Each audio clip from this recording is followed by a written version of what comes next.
성경 말씀 함께 읽겠습니다. 사무엘하 11장 1절부터 17절 말씀입니다.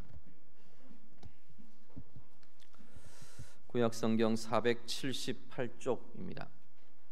다 함께 읽겠습니다. 그 해가 돌아와 왕들이 출전할 때가 되매 다윗이 요압과 그에게 있는 그의 부하들과 온 이스라엘 군대를 보내니 그들이 암몬 자손을 멸하고 랍바를 에워쌌고 다윗은 예루살렘에 그대로 있더라. 저녁 때에 다윗이 그의 침상에서 일어나 왕궁 옥상에서 거닐다가 그곳에서 보니 한 여인이 목욕을 하는데 심히 아름다워 보이는지라. 다윗이 사람을 보내 그 여인을 알아보게 하였더니 그가 아뢰되 그는 엘리암의 딸이요 햇사람 우리아의 아내 밧세바가 아니니이까 하니 다윗이 전령을 보내어 그 여자를 자기에게로 데려오게 하고 그 여자가 그 부정함을 깨끗하게 하였으므로 더불어 동침하매 그 여자가 자기 집으로 돌아가니라. 그 여인이 임신함에 사람을 보내 다윗에게 말하여 이르되 내가 임신하였나이다 하니라. 다윗이 요압에게 기별하여 햇사람 우리아를 내게 보내라 하매 요압이 우리아를 다윗에게로 보내니 우리아가 다윗에게 이르매 다윗이 요압의 안부와 군사의 안부와 싸움이 어떠했는지를 묻고 그가 또 우리아에게 이르되 네 집으로 내려가서 발을 씻으라 하니 우리아가 왕궁에서 나가매 왕의 음식물이 뒤따라가니라. 그러나 우리아는 집으로 내려가지 아니하고 왕궁문에서 그의 주의 모든 부하들과 더불어 잔지라. 어떤 사람이 다윗에게 아뢰되 우리아가 그의 집으로 내려가지 아니하였나이다. 다윗이 우리아에게 이르되 내가 길 갔다가 돌아온 것이 아니냐 어찌하여 내 집으로 내려가지 아니하였느냐 하니 우리아가 다윗에게 아뢰되 언약궤와 이스라엘과 유다가 야영 중에 있고 내 주 요압과 내 왕의 부하들이 바깥 들에 진치고 있거늘 내가 어찌 내 집으로 가서 먹고 마시고 내 처와 같이 자리이까. 내가 이 일을 행하지 아니하기로 왕의 살아계심과 왕의 혼의 살아계심을 두고 맹세하나이다 하니라. 다윗이 우리아에게 이르되 오늘도 여기 있으라. 내일은 내가 너를 보내리라. 우리아가 그날에 예루살렘에 머무니라.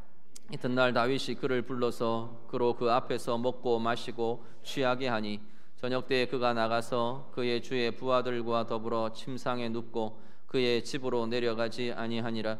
아침이 되매 다윗이 편지를 써서 우리아의 손에 들려 요압에게 보내니 그 편지에 써서 이르기를 너희가 우리아를 맹렬한 싸움에 앞세워 두고 너희는 뒤로 물러가서 그로 맞아 죽게 하라 하였더라.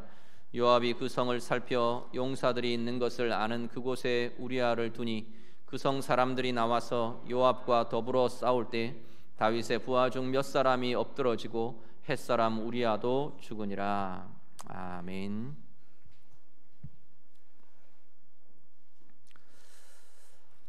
다윗의 이야기, 사무엘하의 이야기가 계속 이어집니다.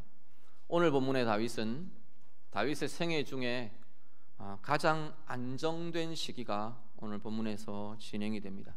가장 안정되고 가장 번영하고 또 가장 성공했고 가장 평안한 시기가 오늘 다윗에게 펼쳐집니다. 그런데 이 안정과 번영 속에서 다윗은 일생에 가장 큰 실패를 경험하고 맙니다. 우리는 다 안정되고 평안하고 행복하게 살기를 원합니다. 그런데 오히려 하나님 앞에서의 우리의 영적인 상황들은 보면 이 안정과 평안이라는 시기가 훨씬 더 위험한 시기인 것도 같습니다. 오늘 다윗의 실패를 우리가 같이 좀 보면서 우리의 삶을 좀 돌아보고 다시금 살펴보는 그러한 시간이 되기를 원합니다. 먼저 실패의 시작을 보면요, 실패의 시작은 아주 사소해 보이는 것에서부터 시작이 됩니다. 1절을 한 번 더 같이 보시죠. 오늘 본문 1절 말씀 다 같이 읽겠습니다. 그 해가 돌아와 왕들이 출전할 때가 되매 다윗이 요압과 그에게 있는 그의 부하들과 온 이스라엘 군대를 보내니 그들이 암몬 자손을 멸하고 랍바를 에워쌌고 다윗은 예루살렘에 그대로 있더라. 아멘. 자, 처음 시작이 그 해가 돌아와 왕들이 출전할 때가 되었다로 오늘 본문이 시작이 됩니다. 이 이야기는 앞에 10장에서 우리 앞에서 보셨던 이 암몬과의 전쟁에서 이어지는 이야기입니다. 암몬의 새롭게 왕이 된 한운이 이 다윗의 호의, 다윗의 은총을 베푸는 걸 거절하고 모욕을 주고 조롱하면서 암몬과 이스라엘 사이에 전쟁이 일어납니다. 암몬이 급하게 아람 백성들에게 군대를 요청해서, 원군을 요청해서 아람과의 연합군이 싸움을 붙는데 10장에서는 이 아람의 군대가 완전히 깨어져 버립니다. 다윗에게 완전히 깨져서 다시 이 암몬을 도울 수 없을 정도까지 깨어져서 돌아갑니다. 그러고 나서 이제 아마도 우기가 와서 싸움이 일시 중단이 된 것 같아요. 봄이 되고 건기가 되면서 다시 이제 이 전쟁이 이어져 갑니다. 라빠를 점령하기 위한 다윗의 군대가 출정을 합니다.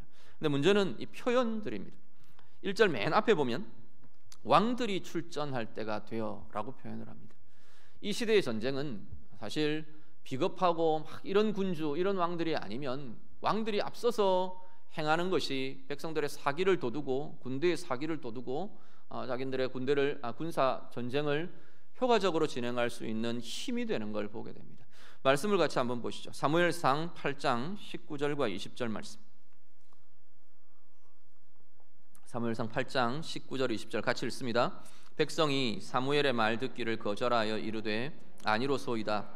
우리도 우리 왕이 있어야 하리니 우리도 다른 나라들 같이 되어 우리의 왕이 우리를 다스리며 우리 앞에 나가서 우리의 싸움을 싸워야 할 것이니이다 하는지라. 아멘.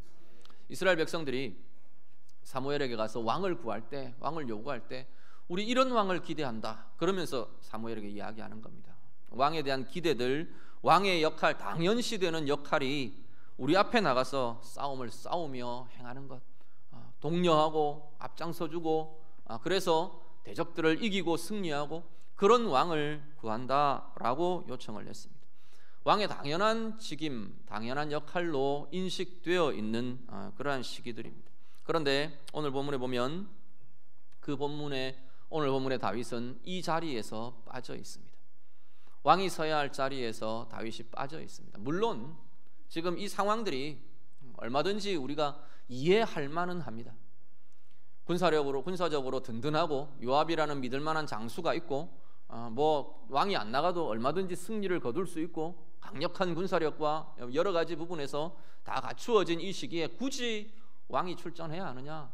그렇지 않을 수 있습니다. 그런데 본문은 그 부분을 뭔가 달라진 다윗의 모습으로 지금 짚고 있다는 겁니다. 1절의 처음과 끝을 의미상으로 연결하면 이렇게 됩니다. 왕들이 출전할 때가 되었는데 다윗은 예루살렘에 그대로 있더라. 왕이 있어야 할 자리에 있지 않고 다윗은 물러나서 예루살렘에서 그냥 머물러 있었다라고 증거하는 겁니다. 다윗의 마음과 다윗의 왕의 직분과 그렇게 최선을 다해 열심으로 하나님 앞에서 신실하게 행하려고 하던 다윗의 마음에 어느덧 무언가 방심과 나태함이 일어나고 있는 모습을 본문에서 우리가 엿보게 됩니다. 2절 말씀에는 그 방심과 나태함이 좀 더 한층 표현이 됩니다. 2절에 보시면 저녁 때에 다윗이 침상에서 일어났답니다. 낮잠을 잤을 수도 있고 그 전날 밤에 밤을 샜을 수도 있어요. 그렇지만 본문이 이렇게 계속 제시하는 건 다윗이 뭔가 지금 이게 틀어져 있는, 다윗의 뭔가의 삶에 지금 틈이 생기고 있는 것을 자꾸만 일깨우고 드러내고 보여주고 있습니다. 늦지막히 저녁 때에야 침상에서 일어났어요. 어슬렁어슬렁 왕궁의 옥상을 거닙니다. 거닐다가 한 여인이 목욕하는 모습을 봅니다.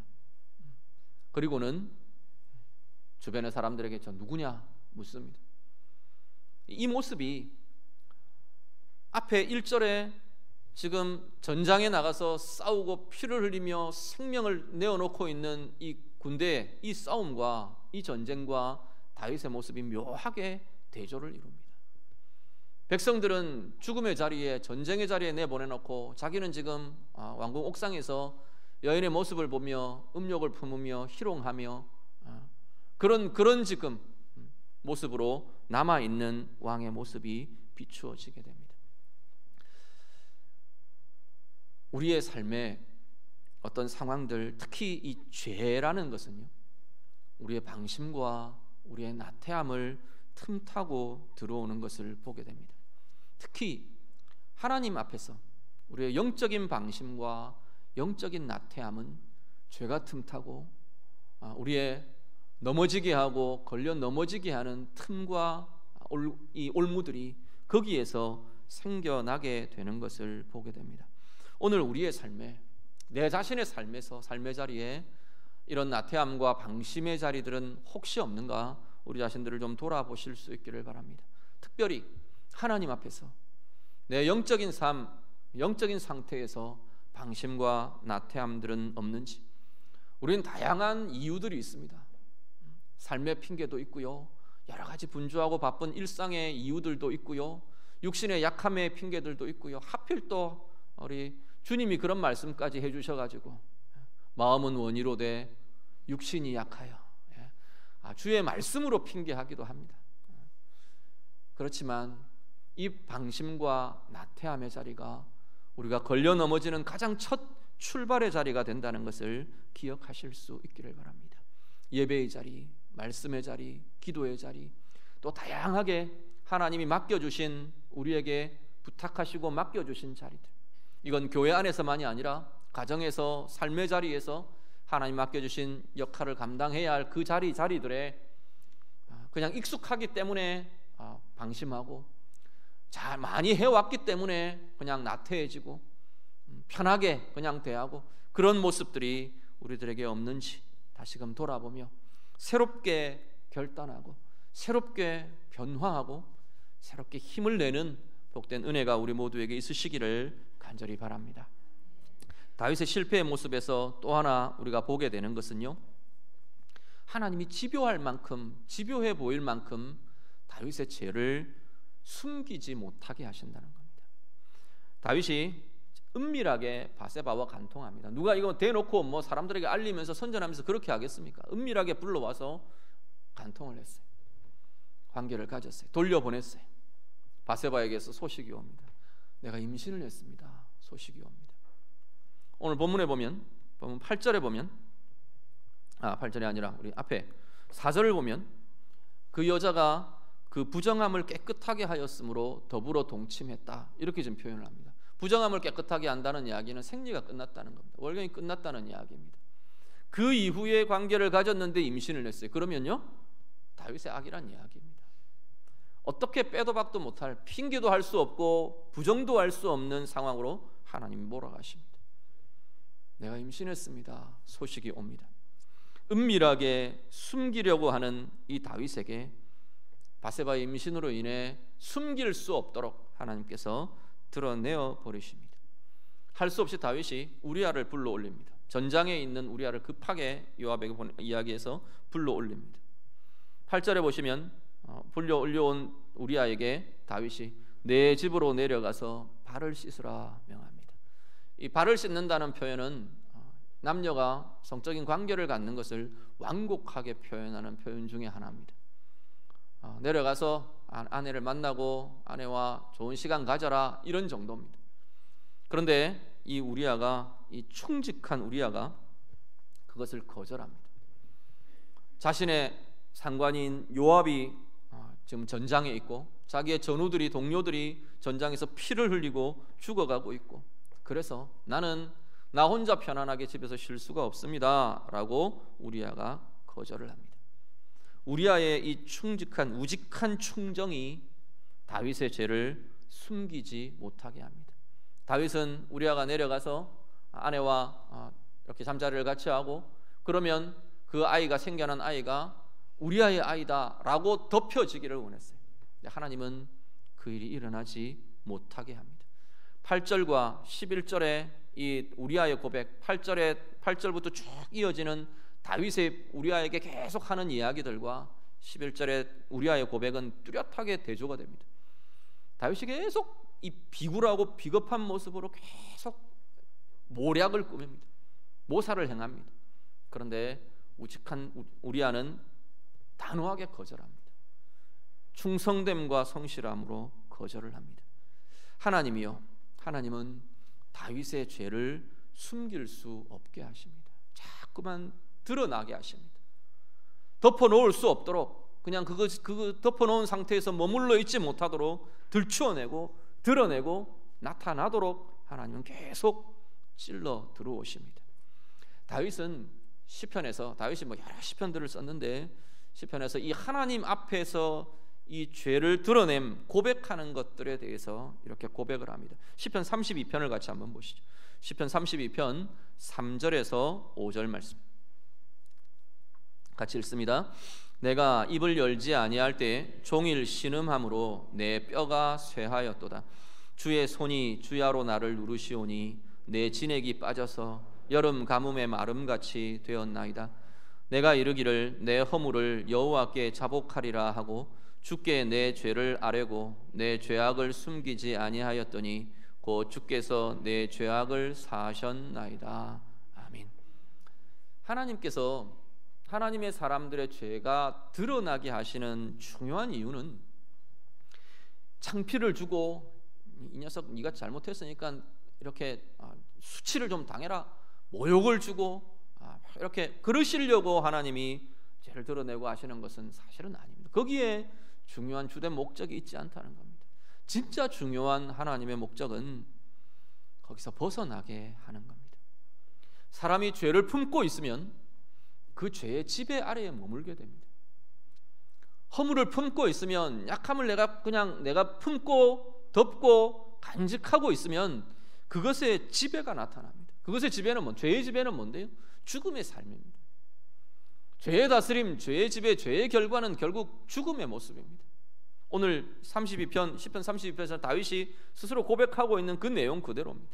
종일 신음함으로 내 뼈가 쇠하였나이다. 고백할 수 없을 때, 고백하지 않고 덮어놓고 그 죄를 내가 가슴에 품고 내 인생에, 내 삶에 품고 있을 때는 내 뼈가 쇠하는 것 같았습니다. 주의 손이 나를 이렇게 누르시는 것처럼 그렇게 눌림과 묶임의 삶이었습니다. 그렇게 고백하는 겁니다. 진액이 빠져서 여름 가뭄에 바싹바싹 말라가는 것처럼 그런 메마른 삶이 죄를 품고 있는 삶이더라는 겁니다.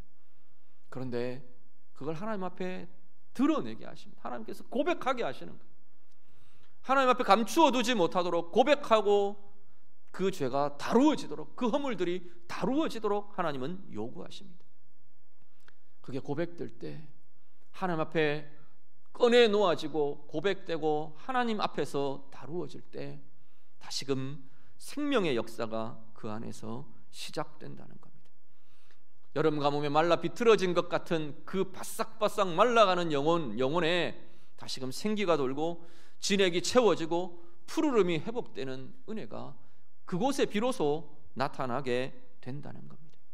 오늘 우리의 삶을 돌아보시기를 바랍니다. 혹시 우리의 삶에 내가 덮고 감추고 숨기고 있는 자리는 혹 없는지, 하나님께서 자꾸만 찔러 오시는 것 같은 그러한 자리, 내어놓으라고 말하고 고백하라고 말씀하시고 하나님 앞에 드러내기를 원하시는 그러한 자리가 우리에게 있지는 않는지 다시금 돌아보실 수 있기를 바랍니다.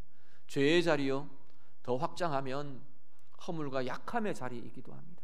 우리의 약함도 마찬가지, 아픔과 약함이라고 표현되는 그 자리도 제일 먼저 회복의 시작은 하나님 앞에서의 인정과 고백에서부터 시작됩니다. 하나님, 내가 이렇게 약합니다. 이 자리가 약합니다. 하나님, 이 자리에 하나님의 도움이 필요합니다. 이 자리에 내가 정말 달라지고 회복되기를 원합니다. 하나님 앞에서 인정하며 고백하는 것에서부터 참된 회복과 참된 변화는 시작되게 된다는 겁니다. 오늘 우리의 삶의 자리, 품고 감추고 덮어버리고 있는 삶이 아니라 하나님 앞에 나타내며 하나님 앞에 드러내며 고백하며 그야말로 하나님 앞에서 다루어지며 생명으로, 은혜로, 새로운 변화로 나아가는 힘이 우리의 삶 가운데 나타나게 되기를 간절히 바랍니다. 세 번째요, 오늘 다윗의 이 실패에서 우리가 한 가지 더 보게 되는 것은 죄는 자꾸만 자라간다는 겁니다. 더 이상 바세바의 이 임신 사실을 숨길 수 없고 다윗 자신이 바세바와 범한 이 간음의 사실을 숨길 수가 없게 되자 결국 우리아를 죽이기로 작정합니다. 요압에게 명령해서 적진 깊숙이 치고 들어가서 우리아만 고립되도록 남겨놓고 빠져나옵니다. 참 비겁하지 않습니까? 그렇죠? 그 명을 수행하는 요압도 마찬가지고요. 결국 우리아는 전사합니다. 다윗을 우리가 알잖아요. 참 하나님 앞에 발버둥치며 의롭게 살려고 하고 하나님의 의를 이루어 가려고 하고 하나님 두려워하고 무엇보다도 하나님을 두려워할 줄 아는 사람이 다윗이었어요. 그렇게 보면 우리가 과거의 은혜를 장담할 수 없는 게 우리의 삶입니다. 내가 이전에 하나님 앞에 이런 은혜를 받았다, 내가 이렇게 헌신했고, 내가 하나님 앞에 이런 일들을 이루었고, 이런 은사가 있었고, 아무도 장담할 수 없다는 겁니다. 지금 내가 오늘 내가 하나님 앞에 바로 서 있지 않으면 우리는 실패할 수밖에 없습니다. 넘어질 수밖에 없습니다. 다윗의 죄가 점점 자라갑니다. 처음의 시작은 그냥 사소해 보이는 나태함이었어요. 방심이었어요. 좀 게으름이었어요. 거기에서 여인을 보고 음욕을 품고 간음을 하고 온갖 거짓으로 덮으려고 수단들을 동원하고 결국 사람의 생명을 빼앗는, 자신의 그토록 충성을 다하는 충신의 목숨을 빼앗는 살인에까지 이르게 됩니다. 야고보서 말씀을 보면 욕심이 잉태한즉 죄를 낳고 죄가 장성한즉 사망을 낳느니라 그랬어요. 죄는 자꾸 자라간답니다. 죄를 제어하고 죄를 죽이고 깨지 못하면 죄는 자라간답니다. 말씀 한 구절을 더 보시죠. 창세기 4장 7절 말씀 한 절만 더 보겠습니다. 창세기 4장 7절 말씀 다 같이 읽습니다. 내가 선을 행하면 어찌 낯을 들지 못하겠느냐? 선을 행하지 아니하면 죄가 문에 엎드려 있느니라. 죄가 너를 원하나 너는 죄를 다스릴지니라. 아멘. 이 말씀이 어디서 나오는 말씀이냐면 하나님이 가인을 향해 꾸짖으시는 말씀입니다. 가인과 아벨이 두 형제가 함께 하나님 앞에 제사를 드렸어요. 예배를 드렸어요. 무슨 이유인지는 모르겠는데 하나님이 아벨의 제사만 받으시고 가인의 제사를 거절하셨어요. 물론 이거에 대해서 학자들이 여러 가지로 이야기하기도 합니다. 그런데 분명한 것은 4장 7절에 보면 하나님의 입으로 그 이유를 이야기하십니다. 뭐라고요? 네가 선을 행하면 어찌 낯을 들지 못하겠느냐? 선을 행하지 않으면 죄가 문에 엎드려 있다. 하나님의 이 말씀은 가인 가운데 죄가 있다는 겁니다. 무슨 죄인지는 본문이 이야기하지 않아요. 그렇지만 그 가운데 품고 있는 죄 때문에 내가 네 제사를 받지 않았다라고 지금 말씀하시는 거예요. 그러면서 이어지는 내용 맨 끝에 보면 죄가 너를 원하나 너는 죄를 다스릴지니라. 다르게 표현을 하면요, 죄는 너를 다스리려고 하나 네가 죄를 다스려야 한다. 그렇게 지금 표현하고 있는 겁니다. 죄는 우리를 다스리려고 합니다. 하나님을 떠난 그 아담과 하와의 범죄 이후에 모든 인류는 죄가 계속해서 우리를 다스리려고 하는 그 상태 속에 있는 것이 오늘 우리들입니다. 예수를 믿고 구원 얻고 우리가 영원한 생명 얻은 존재가 되었지만 여전히 아직 이 죄의 몸을 입고 있는 이 땅 가운데 거하는 동안에는 계속해서 죄가 우리를 다스리려고 하는 그 상태 속에 있는 것이 오늘 우리의 모습입니다. 그러면 우리가 어떻게 할 건데요? 우리가 죄를 다스려야 한답니다. 존 오웬이라는 청교도 신학자는 그렇게 이야기합니다. 죄를 죽인다라는 표현을 씁니다. 매일매일 죄를 죽이는 삶, 그것이 그리스도인이 싸워가는 영적 싸움, 영적 삶이라고 말씀합니다. 오늘 우리의 삶에 우리에게는 어떤 실패의 자리가 있으십니까? 어떤 죄가 우리를 다스리려고 합니까? 죄를 다스리는 우리의 모습은요, 죄의 권세를 깨뜨리신 바로 예수 그리스도로 인한 은혜의 채워짐이, 은혜의 힘이 죄를 다스릴 수 있습니다. 십자가에서 죽으시고 부활하신 예수 그리스도가 이 죄의 권세를 다 깨셨어요. 다 이기셨어요. 죄의 권세를 이기신 주님의 권세, 주님의 능력, 주님의 은혜만이 죄를 이기는 힘과 권세가 됩니다. 그분의 말씀이 죄를 이기고 깨고 승리하는 권능이 되고 능력이 된다는 겁니다. 오늘 우리의 삶을 돌아보시길 바랍니다. 우리에게는 어떤 실패의 자리가 있습니까? 어떤 고민과 어떤 염려와 어떤 문제와 어떤 넘어짐의 자리가 우리에게 있으십니까? 혹 그 자리에 하나님 앞에 드러내며 다루어야 할 죄의 문제가 있지는 않는지 돌아보실 수 있기를 바랍니다. 어떤 거짓이 있고, 어떤 교만이 있고, 어떤 미움이 있고, 마음으로 품는 범하는 죄들이 있고, 행함으로, 방법으로 행하고 있는 하나님이 싫어하시는 그러한 것들이 숨겨져 있는 자리들은 없는가 돌아보실 수 있기를 바랍니다. 죄에 대한 대처는 숨기는 것이 아닙니다. 우리는 1차적으로 숨기고 싶어 해요. 그냥 가리고 싶어 해요. 덮어버리고 싶어 해요. 그런데 그것은 죄가 나를 다스리도록 내 삶을 내어주는 자리가 된다고 성경은 말씀합니다. 하나님 앞에 고백하며 하나님의 은혜로, 예수 그리스도의 은혜로 다루어지는 것이 죄를 이기며 죄를 다스리는 방법이라고 말씀합니다. 오늘 우리의 자리, 우리의 삶의 영적인 실패는 우리의 인생의 여러 가지 상황과 문제들, 상황의 실패, 문제들, 그리고 비극의 근원이 되는 것을 보게 됩니다. 오늘 이 다윗의 영적인 실패는 이제 12장부터 이어지는 다윗의 남은 생애에 두고 계속해서 걸림의 뿌리가 됩니다. 실패의 근원이 되는 것을 우리가 보게 됩니다. 오늘 우리는 삶의 문제들 속에 있는, 숨어있는 이 영적 실패를 바꿀 수 있다면, 영적 실패를 새롭게 할 수 있다면 우리의 삶은 달라질 수 있습니다. 내 여러 가지 아픔과 연약함과 묶여있는 여러 자리들 속에 숨겨져 있는, 교묘하게 가려져 있는 하나님 앞에서의 나의 영적인 실패의 자리들을 바꿀 수 있다면 우리의 삶은 달라질 수 있습니다.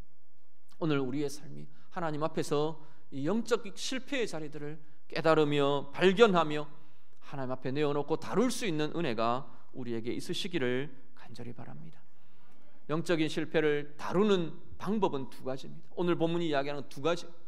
하나는 하나님 앞에 인정하며 고백하는 겁니다. 드러내 하나님 앞에 내어놓고 다루는 겁니다. 또 하나는 하나님의 말씀으로, 그리스도의 은혜로 그것들을 다스려 가는 겁니다. 그렇게 할 때 영적인 실패가 다시금 하나님 앞에서 영적인 성공으로, 영적인 깊은 은혜의 자리로 하나님 앞에서 회복되어가는 힘으로 나타나게 될 것이고, 그 영적인 성공은 우리의 인생과 삶에 하나님이 주시는 은혜로, 힘으로, 성취로, 새로움으로 이어지게 될 것입니다. 오늘 우리의 삶의 자리마다 이렇게 영적인 실패가 성공으로 바뀌어지는, 참된 성공으로 변화되어가는 은혜가 충만하시기를 우리 주님 이름으로 축복합니다. 기도하겠습니다. 말씀으로 함께 기도합니다. 오늘 내 삶에 특별히 하나님 앞에서 영적인 나태함과 방심의 자리들은 어떤 게 있는지 돌아보며 좀 새롭게 결단하고 변화를 고백하고, 하나님, 내가 이 자리들을 새롭게 하겠습니다. 우리 좀 기도하실 수 있기를 바랍니다. 말씀의 자리, 기도의 자리, 예배의 자리, 하나님과의 관계의 자리, 하나님 맡겨주신 자리, 그냥 내가 게을러지고 나태해지고 빈틈이 나는 그 자리들을 다시 새롭게 다잡으며 우리 결단하며 고백하실 수 있기를 바라고요. 덮어놓고 숨겨지기만을 우리가 기대하는 우리의 영적인 실패의 자리들, 또 허물과 연약함의 자리들 우리 돌아보며 하나님 앞에 고백하며 기도하시기를 바랍니다. 하나님 앞에서 다루어지고 죄를 품고 있는 게 아니라 예수 그리스도의 은혜로, 그분의 말씀으로 죄를 다스리며 깨뜨리며 하나님 앞에서 새로운 은혜의 자리로 나아가는 영적인 실패가 영적인 성공으로 바뀌어지고 우리의 삶의 참된 성공과 새로움으로 변화되는 하나님 은혜의 삶이 되기를 원합니다. 다 같이 기도하겠습니다. 기도드립니다. 하나님 아버지, 오늘 우리의 삶의 자리에 하나님 교묘하게 숨겨져 있고 감추어져 있는 하나님 이 영적인 실패의 자리들 우리가 다루기를 원합니다. 그냥 덮어놓고 있고 하나님 핑계하고 있고 여러 가지 내 삶의 상황과 분주함과 관계와 여러 일상들로 하나님 핑계하며 이유하고 있는 하나님 영적인 실패의 자리들이 하나님 앞에 다루어지기를 원합니다. 영적인 실패가 우리 인생의 실패로 연결되지 않게 하시고 하나님 앞에서 새롭게 하며 변화되며 하나님 요구하시는 것처럼 감추고 덮어버리고 품고 있는 것이 아니라 하나님 앞에 고백하며 드러내며 다루며 주님의 은혜로, 주 예수 그리스도의 십자가의 권세와 은혜로, 그리고 우리 가운데 주신 말씀의 권능과 말씀의 힘으로 이것들을 깨뜨리며 파하며 승리해가는 주의 자녀들 되도록 하나님 인도하여 주시옵소서. 그래서 날마다 새롭게 되어가게 하시고, 날마다 변화되어 가게 하시고, 날마다 우리의 인생과 삶에 참된 성공이, 참된 승리가 우리 가운데 주어지는 은혜의 삶이 되도록 하나님 인도해 주시옵소서. 하나님 아버지, 우리의 삶에도, 우리의 인생에도 여러 가지 삶의 상황 속에 교묘하게 숨겨져 있는 영적인 실패의 자리가 있음을 이 시간도 고백합니다. 덮어버리고 가려버리고 직면하지 못하고 외면하고 있는 영적인 실패의 자리가 하나님 앞에서 다루어지게 하시고, 하나님 앞에 고백되며 우리 주님의 은혜와 주님의 말씀으로 다스려지며 깨어지고 승리하는 은혜의 역사들이 우리 가운데 있게 해 주시옵소서. 특별히 우리 모든 삶의 자리마다 영적인 방심과 나태함과 게으름의 자리들이 우리에게 있지 않습니까? 하나님, 다시금 돌아보며 결단하며 하나님 앞에서 새롭게 은혜의 자리, 말씀의 자리, 예배의 자리, 하나님과 관계하는 그 모든 자리들 새롭게 변화하며 회복하는 은혜의 힘이 우리 가운데 있도록 하나님 인도하여 주시옵소서. 예수님 이름으로 기도드립니다. 아멘.